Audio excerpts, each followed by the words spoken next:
হয়, আজি 3 দিন আমাৰ 3 দিনীয়া যোনটো অনুশীলন, আজি অন্তিম দিন, শেষ দিন। আজি আমি লেণ্ডশ্লাইড মক ড্ৰিল এটা অনুষ্ঠিত কৰিলোঁ। এই লেণ্ডশ্লাইড মক ড্ৰিলত আমি এৱেৰনেছ হিচাপে আমি দেখুৱাইছোঁ কেনেকৈ লেণ্ডশ্লাইড হ'লে, ভূমিস্খলন হ'লে আমি কেনেকুৱা আমাৰ ক্ষয় ক্ষতি যিবোৰ হয়, কেজুৱেলিটিবিলাক যি হয়, আমি ৰেস্কিউ কেনেকৈ কৰিম, ৰেছপণ্ড কেনেকৈ কৰিম। ইয়াতে আমাৰ লগত কোঅৰ্ডিনেশ্যনত আছে SDRF আছিলে, ফায়াৰ ইমাৰ্জেঞ্চি ছাৰ্ভিচ আছিলে, মেডিকেল টিম আছিলে, তেওঁলোকে আৰু বেলেগ বেলেগ বিভাগৰ বিষয়ববীয়াসকল তেওঁলোকেও আমাৰ লগত যোগদান কৰিছে। আজি যিখিনি লেণ্ডশ্লাইড কৰিলোঁ, ইয়াত আমি ভাবিছোঁ যে বহুতখিনি ৰাইজ উপকৃত হ'ব।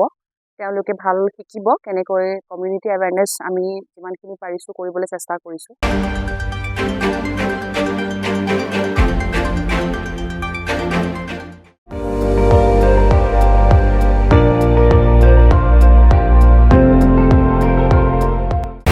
আপুনি চাই আছে ND24, সৰ্বশ্ৰেষ্ঠ নহয়, সৰ্বোত্তমৰ দৌৰ।